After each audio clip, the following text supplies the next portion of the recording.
Hello, everybody, and welcome to Zen EB-5's webinar. We are here to talk about why this moment in EB-5 is so important. And we're also here to discuss our current project, Desert Sky. I'm going to go through, I'm actually going to share, oh, I'm going to share the deck we're going to go through. And then basically, I will answer any questions that you may have. Give me one Yeah. second. So, folks, this webinar is being recorded. If you need a recording later on, please let us know. Also, keep on posting your question in a Q&A section. We will take it as we go through the presentation. Sorry about this, guys. Here we go. All right. So again, I just wanted to welcome you all. We are coming at you from Buplace, is actually in the Bay Area of California. I'm in New York City.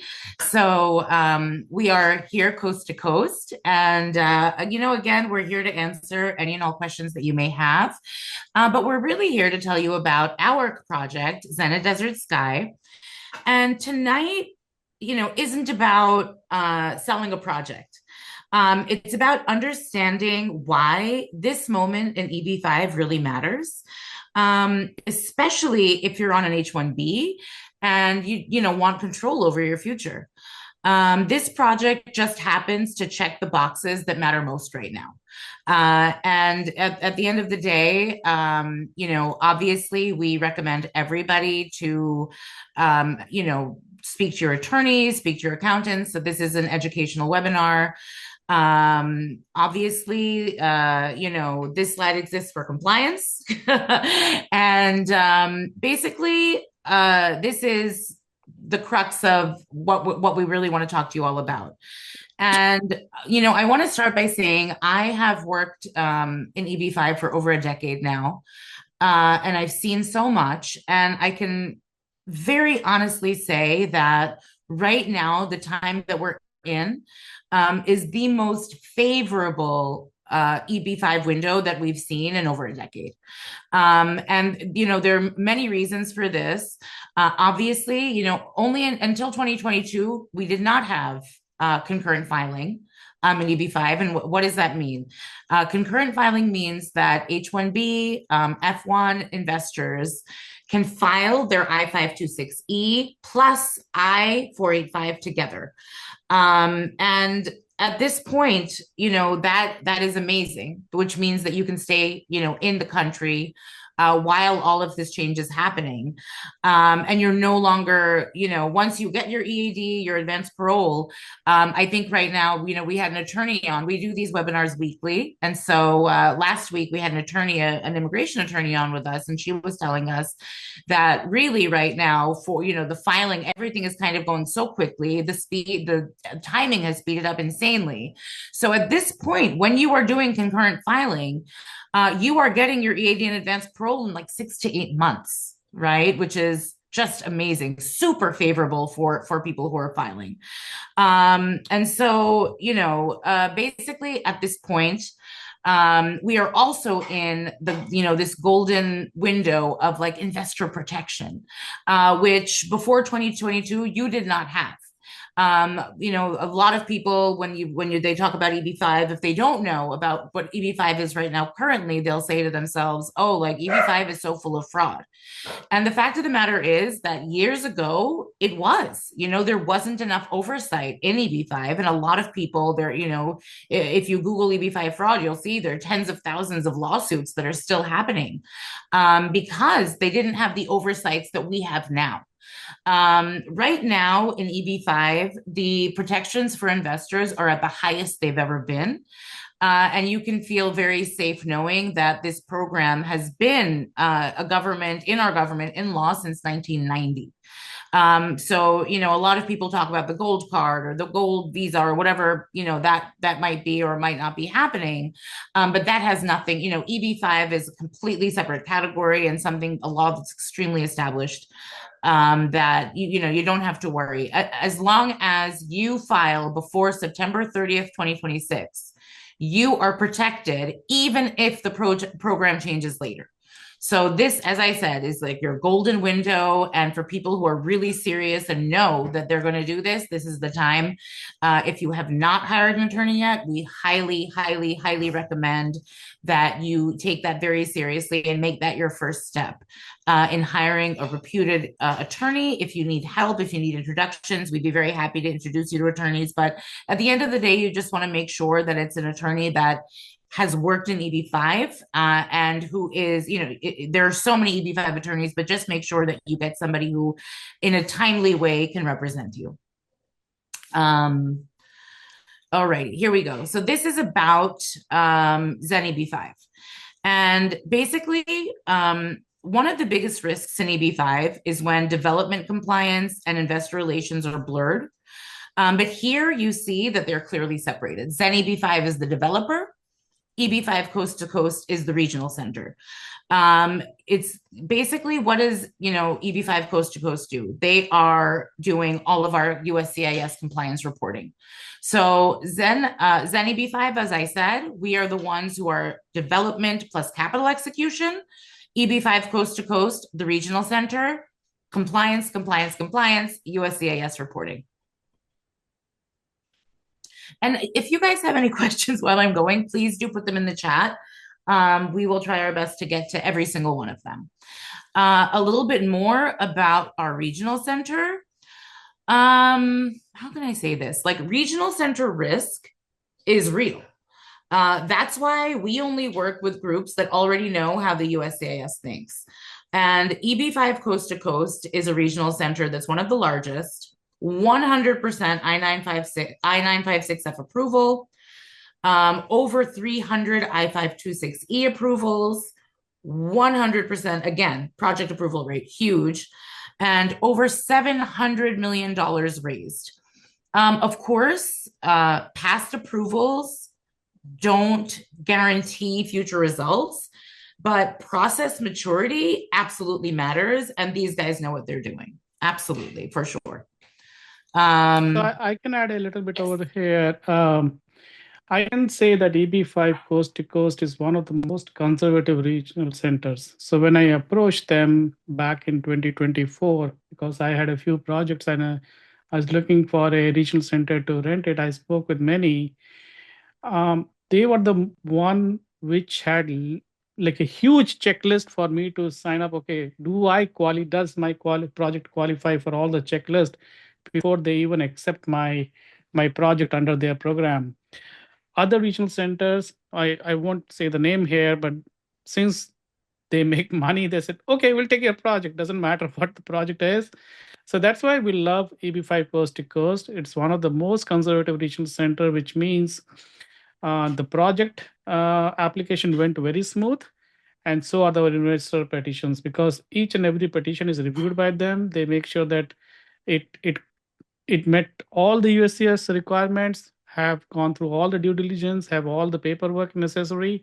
So which is very important for you guys to make sure your application is as smooth as possible. Okay, so here are some regional center EB-5 Coast to Coast notable projects. And I mean, when you look at this, what does it show? It shows, pattern recognition, large complex projects across asset classes. You have hotels, you have condos, and basically like investors moving successfully through the systems. Like that's basically what you want to see in a regional center. I mean, you certainly don't want to be somebody's, experiment in EB-5, right? And EB-5 Coast to Coast, as I said, it's just one of the top regional centers that you can feel very safe with. As I mentioned before, this is the compliance on top of us. So it's just, they know what they're doing.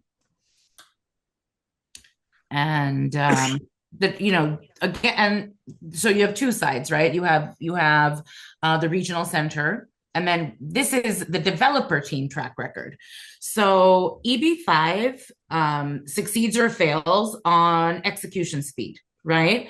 Basically, jobs have to be created on time. That is the number one thing that we are telling you guys, that we are creating all of these jobs. That's what we've told the USCIS. That's what they've approved. but it all, execution and like construction delay, like all of this kind of comes together. And when you look at Zen EB-5, you'll see that over 65 projects nationwide successfully executed, over 12,000 units, $130 million of equity returned to investors. And Zen is across Arizona, California, New York, and New Delhi. With most projects in Arizona, but of course, projects have been in other states. But right now, the focus is very much Arizona, very much the Phoenix area of Arizona. Okay, so I'll go to the next slide. So nice little kind of transition into Phoenix. This is, why Phoenix? Why are we focusing so much on Phoenix? The number one most populous metropolitan area in the southern U.S. Basically, EB-5 works best when immigration logic and market fundamentals align. And Phoenix is literally a textbook example of why that works. Population growth obviously equals rental demand. And at the end of the day, I'm going to get into the next slide of why the rental demand, why Phoenix, why this area. This is why. Because basically, Phoenix is becoming the semiconductor hub of America. It's about job density, right? What we're offering is housing for these people who are, kind of everybody kind of going into this direction because of so much investment, so much job creation, so much so that one of the senators from Arizona, Ruben Gallego, they have a housing crisis. There is a shortage of housing in this area. And he actually just introduced a bill to the US Congress that would make EB-5 for more housing, to kind of push EB-5 and give incentives to build more housing for these exact areas. And for us, I mean, it just perfectly hand in hand because TSMC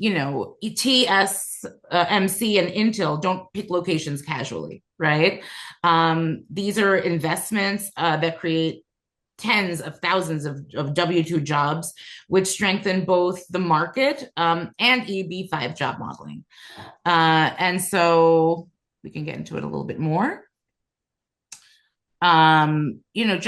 Just kind of more into, this is the next layer, AI infrastructure, advanced manufacturing, robotics. So let me also chime in a little bit over here, because this is one of my favorite topics of Phoenix. The reason we love Phoenix is, maybe can you go back to the previous slide? Sure. Yeah. So if you see the stars on this map on the right-hand side, those are our current projects. So we have right now 5 projects under development, and these are all like rental communities ranging from 60 to 200 units. The reason why you see a cluster of stars in that area, that is because of the concentration of the jobs and the employment in that area. While most of the Phoenix is very employment rich, but this area specifically, the Southwest Phoenix, it's becoming a new booming hub because of the TSMC and the I-10 corridor, which is just below our projects. Those two combined, and the other vendors which is supporting TSMC and others, there are more than 40,000 jobs in just that area, which creates a huge rental demand. So TSMC built this plant with investment of $65 billion back in 2021, and from 2023, the plant has been operational. They committed another $100 billion to build 5 more fabs. And that 100 billion will easily go up to $300-400 billion when the plants will be finished. And that will attract another like thousands of jobs. I can say that the impact of TSMC is so huge that one of the airlines, Starlux from Taiwan, they started a direct service from Taipei to Phoenix. Because the TSMC people who are traveling between Taiwan and Phoenix, and they are bringing in more and more talent in the US. And obviously, the local talent, the local hiring, all of these people need housing, right? So that's what we are here. Zen EB-5 is providing that housing need over here. Yeah, you Absolutely. can. And like these are government aligned economic corridors, right? Here where you see that governments are coming together with our government, like internationally. And this like historically performs best for EB-5. And this is what we were talking about a little bit with, just so much job creation in Phoenix, so much investment in Phoenix that, it's just kind of a no-brainer as to why, this is the place to build housing. Yeah. And here is, you can actually see 100,000 jobs within a 15-minute drive of Desert Sky. So this slide pretty much explains why renters will live here, like specifically where we're developing. And EB-5 investors should care about that because stable occupancy supports exit for your money, right? And basically, this location is just like it's like a dream come true for any employee of any of these companies, but also just because for anyone looking, I mean, just look around, it's just insane. And as Baplesh was saying earlier, there is a housing shortage in this area right now, so that's just something to know. This is a rendering of the site. So I would say that this community, I wouldn't call it luxury for the sake of luxury. It's rent-ready design that supports absorption in a competitive market. Basically, it is not they're townhomes, they're single-family townhomes that give more of like a house feel.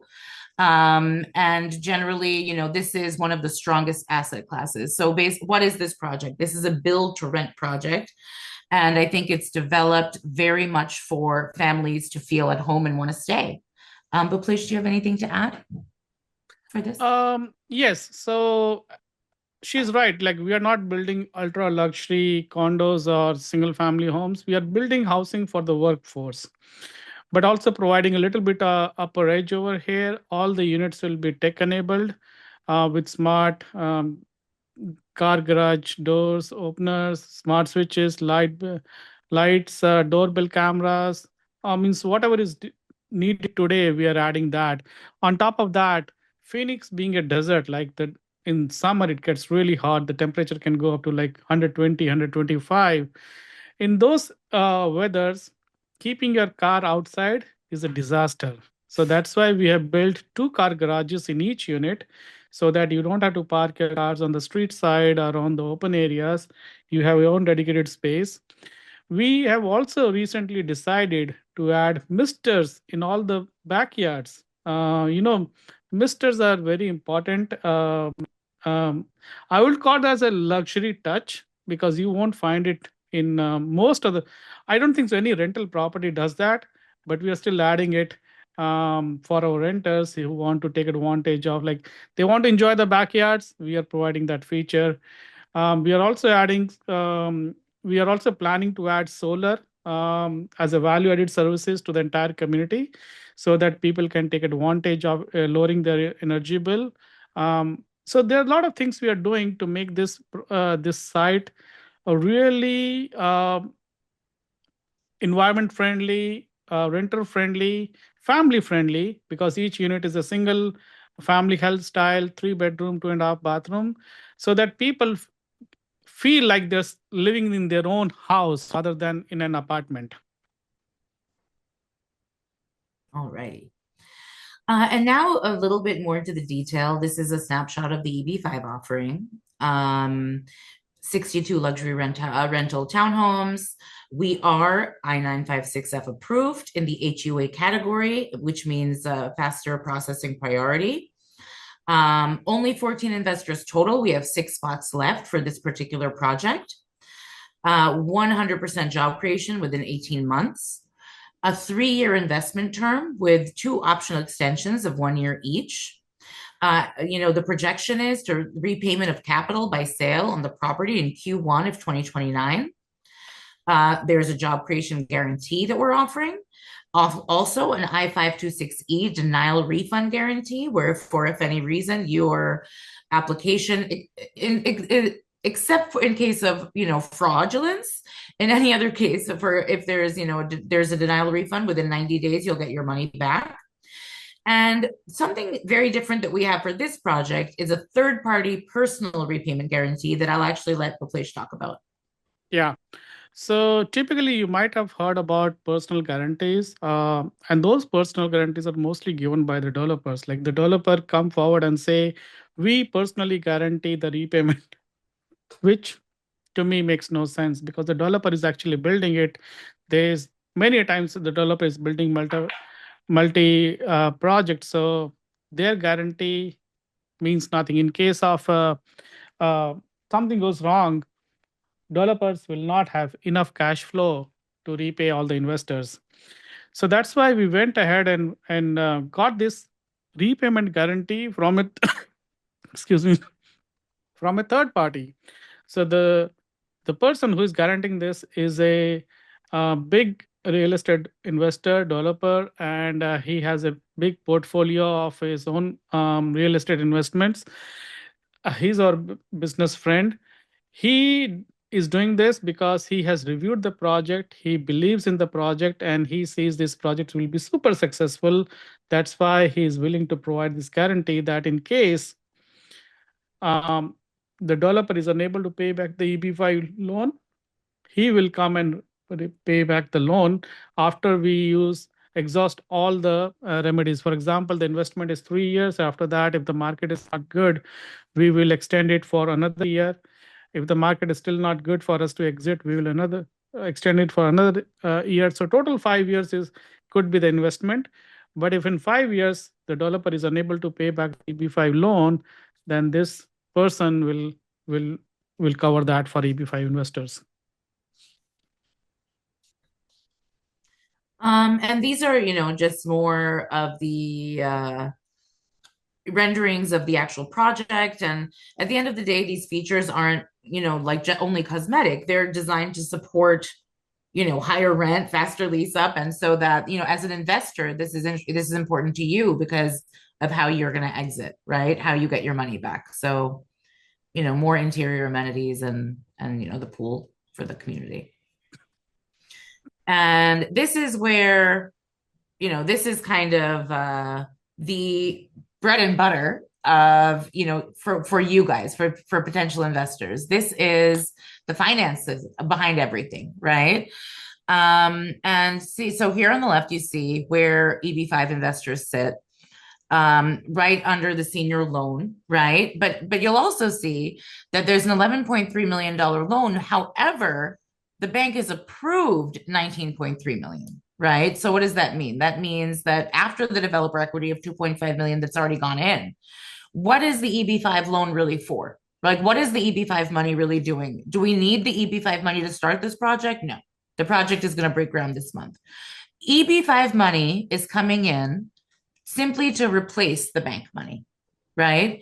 And so, as an investor, I think this is really what you always have to look at. You have to look at the capital stack and where you stand. Where does your money stand? Senior loan, there's developer equity ahead of EB-5, right? And then, the exit math has to make sense, right? So what is the exit for this project? The exit is, as this is a build to rent project after, development, which should be done in about 18 months. So in Q1 of 2029, after they have, a proper rent roll and what they're going to show, we're looking to sell the entire community. And right now the projection is that, the sale price will be around 31.5 million. And this is a very conservative projection, right? And so on the right, you can see that, where the expected profit is. And, obviously you see before that the project cost, and then where the safety margin lies in for you guys. And so, when you look at this, even if you're not from a finance background, you can kind of understand where your money is at risk. At risk, I'm using those words specifically as that is the law for EB-5, that your money is invested, quote unquote, at risk, but it's not really that risky, right? Because at the end of the day, there's a $19.3 million approved loan, bank approved loan. And Baplesh, do you want to say anything? Right. So yes, technically on paper, your money has to be at risk as per the USCIS, but the risk investment at risk doesn't have to be risky. That's Right. what we are trying to communicate. Yes. And the way we have structured this deal is between the developer and the bank, we are already 90% funded. So we really don't need a lot of money to complete this project. Though we already have few investors, let's assume nothing would have ever done. We would have not raised any EB-5. It is not a big deal for us to either put another 2.5 million from our own pocket, or we can raise from private equity. That's all doable in a day. But what I'm trying to say is here, the project is not dependent on EB-5 for its execution. We are breaking ground this month, and we will continue to do the development. And the EB-5 will keep on going, will keep on raising money. The whole idea of EB-5 raising in this project is to reduce the cost of capital. Bank loans are expensive, and we are trying to reduce the cost of the bank loan. Even though the bank has approved a loan of $19.3 million, the plan is that we reduce the bank share maybe $11-12 million, and remaining will be filled in by EB-5. So why is that important is because the bank and the developer is absorbing all construction risks. They are putting their money in line first to absorb all the construction risks. So when we buy the site, right, we don't know how the project will pan out, whether we get all the approvals from the city, with whether the village will agree for it. When I say village, it means the council and the commission will agree for it or not. Because every time we go for a rezoning, there is a voting, and they have to approve this site for development. So we went through that whole cycle. It took us 1.5 years. At that's the moment when it's very risk. We don't know whether this project will be viable or not, but we spent our money, so we mitigate that risk. And once everything was done, we went to the bank, and bank was very happy to lend up to 80% of the money, which means bank sees this project as a very successful, viable project, and that's why they are willing to give it up to 80% of the money. So what I'm trying to say is this project is very secured for EB-5 because your money is just coming and replacing one of the source. It is not coming as the main source for this project. Okay. Rima, I believe that somebody wants to ask a question. So I'm gonna. Sure, please. Ravi, I think you want to ask a question. Okay. Actually, hi. Hi. She's like, yeah, maybe I think Bhupesh has explained. So, as per the conversation, there is no risk, but as UCIS stands, it should not be no risk, right? The investment. So Okay, so let me answer that question a little bit. Is there is always a risk. There is no project which is 100% foolproof. The only thing which we can do is how much risk we can reduce, how much risk we can mitigate. Ultimately, there's always a risk. Things can go completely south. The project can shut down. Let's say there is a major natural disaster which wipe off the site or something could happen. Your money is still at risk. And when we say at risk, that literally, if you read the law for EB-5, this is the quote of what is in the law. It says that your money has to be at risk, quote unquote. And if you meet any agent or if you meet any developer and they say there's no risk, a big red flag should go up in your mind, because that person is literally giving you advice your application get rejected just for those words, right? Yes. So basically, legally, your money has to be quote unquote at risk, as any investment would be, right? But your job as the potential investor is to look at the project economics and mitigate that risk and say to yourself, okay, so like, for example, right? A lot of people talk about rural projects, right? And, a lot of people are, excited about saving that 1 or 2 months of getting their paperwork done. Literally right now, it's 8 months for HUA and it's about 6 months for rural, right? But however, I always say that really when you're looking at rules, especially, look at the economics, look at the money, look at how you're getting your money back, look at the project exit. Because see, for us, when we were showing you the slides earlier about how crazy the job market is in Phoenix, how the population of Phoenix, if you look at a chart, it's the fastest growing city in the southwest of this country. That helps us. A rural project is a little bit more risky because they're building somewhere where they need people to come and live there. They're looking, and that's why they're offering you that little extra kick of, hey, get your paperwork a couple of months earlier. But there's a reason they're doing that. It's because your investment is more at risk in a project like that, where that's not in a metro, right? So that's kind of just the legality of it. But was that okay, Ravi? Do you think we answered? Yeah. Okay, great. Yeah. Thank you. Thanks. All right. Are there any we questions right now? Okay, so there we go. Yeah, actually, I was talking. Yes. Okay. Okay, so we're here. And so basically this is, what we were just talking about was the exit. And right now we are projected for EB-5 investors to be repaid in Q1 of 2029 through a sale of the entire property as is. So the build to rent asset class is one of the strongest right now. Portfolios are literally like big retirement portfolios. All types of investors are always looking to acquire an asset like this, because it's like, why wouldn't you? It's like something that's already built, already rented out. You see the financials right away. And that is our projected exit for you to be repaid in Q1 of 2029. But as Baplesh said earlier, if there is anything that comes up and they don't get the price they want, or they're not, we're not getting the terms that we want, there is also an option to refinance a project like this, and that would then be the exit for you guys. And that's, Baplesh, do you have anything? Yeah. So right. So the primary plan is that we will be looking to sell the property. And why is that? Because until we sell the property, you guys will get your money back, but we will not make any profit. Our profit comes only when we sell the property. But let's say in Q1 2029, we look at the market. We see that if we wait for another 1 year or so, we are maybe a couple of years, we might have a better exit. We might be able to sell at a much higher rate.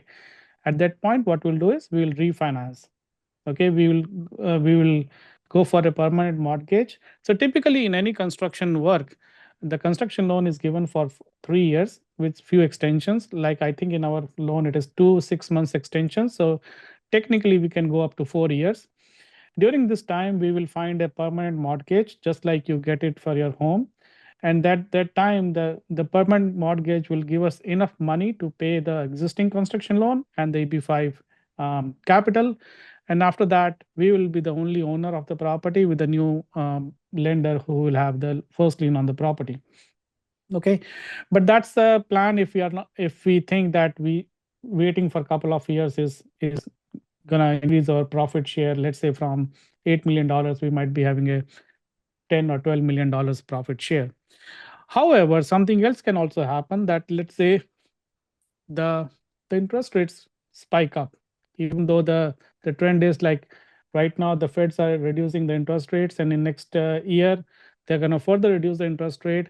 But let's say the reverse happen, the inflation goes up, the economy is not doing good, and Feds has to increase the rates, and the project may not be able to exit with a good profit margin. Everybody will make a loss. At that point, we will extend it for 1 year to make sure to see if the market will stabilize and we are able to exit via a sale or a refinance. Again, in the 4th year, if things did not work out, we will extend it for another year. So we'll wait for total 5 years before we take a action or we invoke the third party guarantee. Any questions about that? So I see a bunch of questions in the Okay. Q&A section, but I think we can proceed, and after that we'll take some of the questions. Okay, perfect. And so this is, we've already spoken about some of this, but just to kind of go through it. As I said before, EB-5 doesn't allow guaranteed returns, right? You can't say the word guarantee. However, it does allow structured protections, and that's what these things are for you. We have our construction completion guarantee. We have our job creation guarantee, meaning all EB-5 required jobs will be fully created within 18 months. I spoke about this earlier, the I-526E refund. If your petition is denied by the USCIS, investors will receive a full refund, as long as there was no, fraudulence involved. And then the repayment guarantee, and that's what Biplesh has been talking about, which is a personal guarantor. After the 3+1+1, they have a personal investor who is guaranteeing the NCE, which is the fund that you're all putting your money into. So that fund will be repaid, and then from there, all of the investors will be repaid.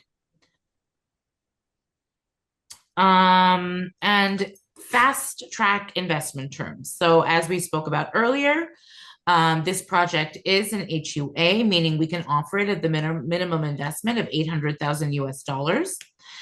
There is an $80,000 admin fee. However, because we are looking to close this by the end of this month, we have actually waived the admin fee for anyone who invested in December and anyone who's ready to invest in January. So if you're on, that track, your source of funds are being completed, we are waiving the admin fee for anyone who funds in January.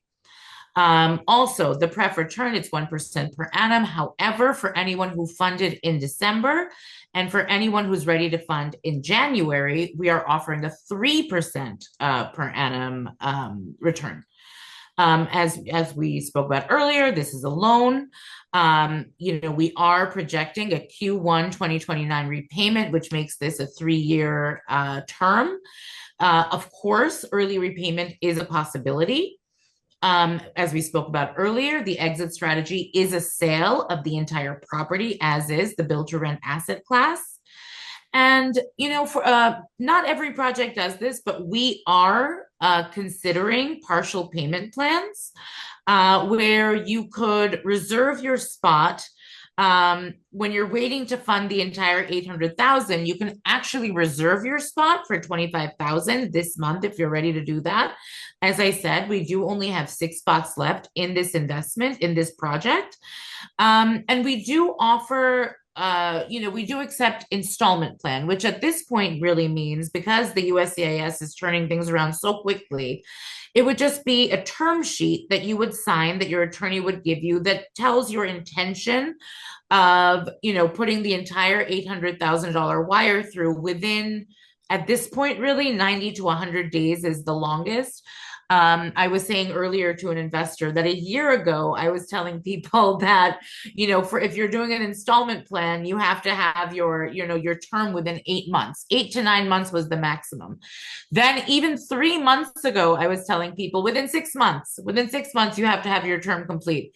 Right now, we're telling people 90 days, really. It's just because the USCIS is moving so quickly that you want to make sure you've made your entire investment within 90 days. But that does help for some people. We do realize that some people are, liquidating and, kind of getting money out of an IRA or whatever it might be. It takes time. They want to get in line right away. And so we get it. We absolutely, you can start your EB-5 investment with us for a minimum of $100,000 investment. But you can hold your spot with us for $25,000 for until you're ready. And that $25,000 then obviously goes towards your full investment.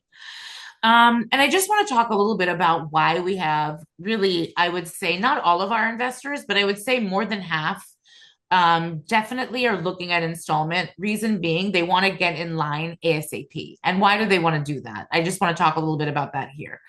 So EB-5, for people who may not know, there's a certain number of visas that are allocated. There's a percentage that's allocated to each country. And in the past, I want to say, well, in the past 4 or 5 years, the amount of investors, particularly with Indian passports, has grown exponentially. Exponentially. It's just been, just a big boom. And now I would say within the past year, the number of H-1B holders who have been investing, it's just skyrocketed. And so what people are predicting, what people are saying, obviously, USCIS bulletins come out and give us the real guidance. But what we're hearing is that because the number of Indian passport holders who are wiring the kind of pulling the trigger on their EB-5 journey right away, the number has gone up so high that they're saying that we may see a retrogression in the next few months on India. What does that mean? So if India does go into retrogression for investors, what that means is that we no longer have the ability to file concurrently, which means that when you're filing your EB-5, you're not filing your EAD and your parole approval at all. You're waiting, just like you're in line with everybody else, and you have to go through consular services to get that paperwork done, and that's all done in India. And all of it, unfortunately, for EB-5 is only done through Mumbai. So it's only one embassy that's doing it. The line is super long, and sometimes this can delay you for a year just waiting in line for your appointment, right? And so if you know for a fact that you want to do EB-5, and if you're kind of still wishy-washy, that's a different story. You feel like you don't know yet. But if you know that this is your pathway for you and your family, I highly, highly, highly advise you to, if you haven't hired an attorney yet, to hire an attorney ASAP. Only because for the same reason that there's so many investors coming through, attorneys have become extremely, extremely busy. And what is your attorney doing for you? So this project has already been approved by the USCIS. When you're filing your EB-5, this will have nothing to do with, it is. So it will have nothing to do with, I'm so sorry. I lost what I was saying. Basically, they're not going to look at our project. The project has already been approved by the USCIS. What are they looking at? For your application, they're looking at your source of funds. And that is what you and your attorney, that's the main job of what your attorney is doing. They're giving the USCIS, they're introducing you. They're saying, this is who this person is. This is how they got this money. And then our project is kind of just like a check on the list because we've already been approved, right? And so the attorney that you hire is so important. And it's so important that if you know for sure that you want to do EB-5, that you need to hire an attorney ASAP because their time slots are getting very filled. And, normally source of funds takes, I would say, between 2 to 3 months. But right now it's taking even longer because attorneys literally just don't have time. So because of that, we are taking these installments. And the great thing about the installment is that you don't have your time, like your timer for that 6 to 8 months, that 8 to 12 months, that 16 to 24 months starts with your first installment of at least $100,000. So at least what happens there is that your timer has started and you've put your place in line. And that is very attractive to people who, may not be able to liquidate right away, have all cash right away. But that, within 90 days, within 100 days, you will be able to, to wire the entire amount.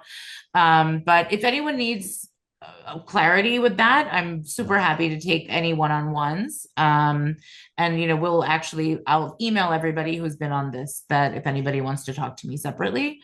But Biplesh, do you want to say anything about? No, I think you covered it all, but I think there is a very important question in the Q&A section about the retrogression. So the question is like, in case they file and after that there is a retrogression. What will happen to the HUA category? It's a common question. We get it every day. So here's what's going to happen. Let's say you're ready to file tomorrow and the dates are still current. When you file, you will file all four applications at one stage. There you are 526E, 485, 730, 131, and 765, all like EAD, AP, your AOS, and EB-5 petition. Now, since the dates were current when you filed, you are eligible to get both EAD and AP, regardless of how the dates will move after you file. Let's say the dates retrogress the very next day, you are still eligible to get both EAD and AP. And EAD and AP is not dependent on any category. They are processed similarly for rural HUA infrastructure. There's literally no difference. Okay. Now coming to the question, scenario is you file the petition and next month the visa bulletin says that for HUA, the dates have retrogressed. Now, before we understand the retrogression over here, we also need to understand if that happens, the retrogression is going to hit all the categories except infrastructure. That anyways is just 2%. The retrogression is going to first hit the rural and then it's going to hit for HUA also. If that's the case, all you have to do is your petition 526E will be filed, will be processed regardless of where the dates are. Once it is approved, think of 526E just like your I-140 for your regular EB-2 and 3. So they will be approved regardless of the retrogression. But once 526E is approved, then on that day, the day it is approved, if the dates are not current, then you have to wait. There's no other thing. You have to just wait. Again, regardless of which category you choose, there will be retrogression in all the categories of EB-5 as and when it's going to be invoked. It might be possible that rural might have a much bigger retrogression because of the huge demand it has. Again, we don't know any of those things. We have to wait and watch on the visa bulletin. You might have read so many blogs, so many articles on it. None of those are 100% correct. Everybody have their counter arguments on that. There is a very big blog about HUA being retrogressed for a couple of years. Again, that has no merit. A lot of attorneys do have counter arguments on why that analysis is not correct. And in fact, nobody knows what the situation is. Even USCIS also don't know because they don't have all the data yet.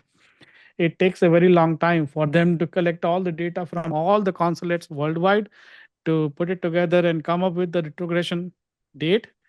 And that takes months. So if you talk to attorneys, some attorneys will say the retrogression might happen in next 2-3 months. Some will say it probably will never happen. And both of them will have their own reasoning. Why will happen? Why will not happen? So again, we are not attorneys over here. We cannot predict what will happen. Only thing is we can educate you what you can do today and what you can do if the things goes like if the retrogression happens, what are the options available. But again, the best thing is to wait and watch. You can only take action by filing your case as quickly as possible while the dates are current. But after that, we have to just wait and watch. Okay, so basically this is shows you how we're regulated and transparent for our fund flow. So basically you as the EB-5 investor are the LP or limited partner, right? The NCE is the fund in which the money comes directly to the project, right? And in between is escrow, where the attorney, you and your attorney work with. That's where the money stays in between before it's released to the NCE. And so we basically, every single dollar is tracked. This is kind of the gold standard of transparency for EB-5 cash flow. The fund administrator proxy is our outside fund administrator. Our internal fund administrator is actually we have the luck of having him right here, Bhuplesh, on our webinar. This is the gentleman that's watching over your money and going to make sure that you get it back. And then you have the regional center that is reporting everything to the USCIS for literally every receipt, every dollar, making sure everything is compliant. And the JCE is the project. And basically, the way it works is that the money that comes in, your money that comes in, has to be used towards job creation, towards construction. And it's so regulated that we have the regional center and the proxy, which is the outside fund administrator, watching everything. So for you as the investor, you should feel very safe and assured that every single dollar is being highly, highly regulated. And this is really the gold standard. This is what you want to see, regardless of the project. This is how your money should be flowing for EB-5, for your own protections, for sure. Do you have anything, Bhuplesh, that you want to add to that? All I can say is in EB-5, your funds are very well regulated, especially after RIA. Before RIA, things were very different. But after RIA, there has been so many checks in this whole process that your money cannot be misused anywhere. Yeah. There is a legal requirement to have a third-party fund administrator who will overlook the whole money transaction. In fact, today I was dealing with them for one of the money movement for one of the investor from escrow to NCE, and you won't believe like how many paperwork I have to do for that to happen. And this is just the money moving from escrow to NCE. When it comes from JCE pulling the money from NCE and executing that loan, that's a whole different beast. We have to provide all the construction invoices, just like we submit a draw request to a bank. The same procedure has to be done here. And it's all good for you because that makes sure that your money is used only for the construction work, or in other way, the job creation work. It cannot be used for anything else. And the fund administrators and the regional centers have that legal obligation to make sure that this does happen. They have an obligation to report to the USCIS every quarter on this thing, and the fund administrators are licensed third-party vendors who make sure that the money flows in a very compliant way. And this is the development team. I'll let Bhuplesh talk about this. So this is our executive team. Bala Krishnan is the founder of the company. Bala has been doing real estate for last 15 years or so. Bala and I had a very long working relationship. Bala and I both are engineers by trade. Bala started a tech company called Peel Technologies, and I was the head of monetization over there. So the company was very successful. We raised almost $100 million from the VCs. And then when we exited in 2021, via liquidation, we were very successful able to pay back all our investors plus pay back all the employees. Shelby and Ray are, I would say, the real backbone of the company when it comes to real estate, because Ray has more than 35 years, like his entire life is spent on construction. He has built more than 200,000 homes with all the national builders. Shelby is the to-go person in Phoenix when it comes to any kind of entitlement work. She is civil engineer by trade. She has worked with many national builders. Before joining Zen, she was president at Empire Group, which is one of the biggest national home builder.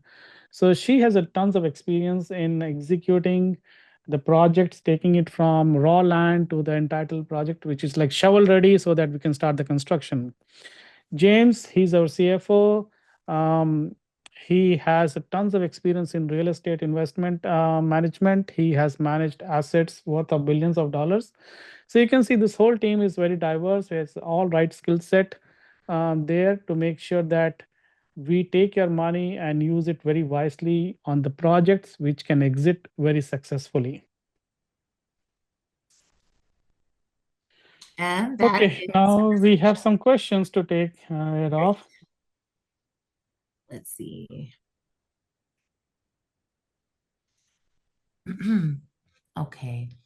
May I know the developer name and past experience? So basically, the developer is Zen. The place you want to talk about that? Right. So our main development company name is Zen Investing. That is the primary development company. Zen EB-5 is part of Zen Investing, which deals with the EB-5 business. And I showed you a slide about the leadership of that team. If you have any questions, we are happy to discuss one-on-one. Okay, I think there are a couple of questions earlier. Why is a third party repayment guarantee? Like, why is third party guaranteeing? Very good question. Uh, it's like you're right. It's like buying an insurance policy, but I will not call it as an insurance policy because that's violation of the program. But basically, this person is giving a guarantee in return for a profit in the like a share in the profit. Um, so because the person have reviewed the project, he sees this project to be super successful. So that's why he's willing to bet his money, and in return, he's getting some share of the profit. Is this a rural or urban? As we said, it's a high employment area project. It is not a rural project. Is the bank loan already deployed? The bank loan has not been deployed. It has been approved, and I can share if you want, we can share the Paperwork. approval. Mhm. But we are still using the developer equity. Bank loan is coming very soon. Like we'll start using the bank loan very soon. There is a question on retrogression, which I've already answered. Can Okay, you with tell the us a 18 bit more? Okay. with the 18-month EAD during retrogression, will they be reissued easily? Okay, again, we are not attorneys. We cannot answer that question legally. But what I know is EAD, um, the EAD department is completely different from the 526C or any other. So the retrogression does not impact your EAD processing. Your EAD process, if you are eligible to get a EAD while your petition is still pending, you are eligible to get a EAD. Your EAD will be processed in its own given time, regardless of whether it's 18-month time or 5 years. Whether the stages, EAD department works completely different from the 526C or the rest of the like 485 department. So it will have literally no difference. But again, that's a question for attorney. They are more qualified to answer that question. And then can you tell us a bit more on the timelines expected for I-925F approval, since that will directly impact the I-526E approvals and their. So our project is already approved. We already have I-925F approval. It's called as 956. Yeah, it's called It's 956F. right. So Yeah. yes, we are approved, so you don't have to worry about things. And Yeah. that's actually a very big thing because I see a lot of projects which are not yet approved, and Yeah. people are investing in that. I don't know what's going Yes. on over there. Why would you invest in a project which is not yet approved? Because if the project is not approved, your money is at a much bigger risk. Let's say the USCS denies that project, then what's Then your what? risk? Will they Absolutely. return your capital? What will happen? So you We have always a want to make sure that you invest in a project which is already approved by USCIS. Is land purchased? Yes, the land has been purchased. Work has already started. We're, breaking ground this month. So yes. And that's actually a great question because there are a lot of projects out there that they're waiting for your money first, to start. And that should also be a red flag for you guys. Just, advice. In this project, I mean, as the place showed, with or without the EB-5 money, it's happening because it's, the bank loan is vast enough and, the developers already have put a few $1 million in. They just have to put a few more and it goes. EB-5 money is coming to replace, the cost of capital, to reduce the cost of capital for the bank loan. That's basically it. Will you be able to share who exactly is the personal guarantee? Will his main company give the guarantee or a subsidiary LLS? Okay. So yes, we can share that. In fact, when you subscribe, you will have access to that document. This is not a corporate guarantee. This is a personal guarantee, which means that person is personally guaranteeing it. So it is not with the LLC or it's not with this corporation. It's It's with with the investor, the person directly. And there's one more question which is interesting. What is the default rate? What does that mean? Sorry, we don't know what you mean by what is the default Do you rate. mean like the EB-5 rejection rate? Like in that case, it's very low. EB-5 is a very different category. They roll out the red carpet for investors in this country, right? So EB-5 has over a 95% acceptance rate. I'm not sure what that means, the default. I don't know if that's what you mean by that, but if that's what it is, but default, I don't know what that means if you want to do a follow-up. Yeah. I think we are running out of time, so We are. maybe like we can have one-on-one with you if you have any more Absolutely. questions. Yeah. We're available. We're available weekends. We're available later in the evening. Please, I will send out an email to everyone and, send a message to everyone who's here tonight. And if you need any more clarity about anything, we would love to speak to you, one-on-one so that, we can just talk to you and answer all of your questions. Usually higher returns are considered a red flag. I don't know who would consider higher returns a red flag. No, actually, it is like sometimes if the returns, like I have seen projects who are offering like 7-8% return, that is definitely a red flag, and you need to understand why that is a red flag, Right. because in the current market, a developer can easily get a bank loan at 8-9%. Okay, if a developer is promising similar or higher return to you, that tells something. That tells that the developer is not able to secure a bank loan. Okay, which means there's something wrong with the project. Bank does not want to fund the project, so that's why the developer is incentivizing the EB-5 to to to act as a bank and give him the money. But 3% is not a high interest. Like again, everybody have their own views. 3% is like in investment world, 3% is nothing. Yeah, I mean, Yeah. absolutely. But I guess when you're looking at most EB-5 projects are like up 1% or 0.5%.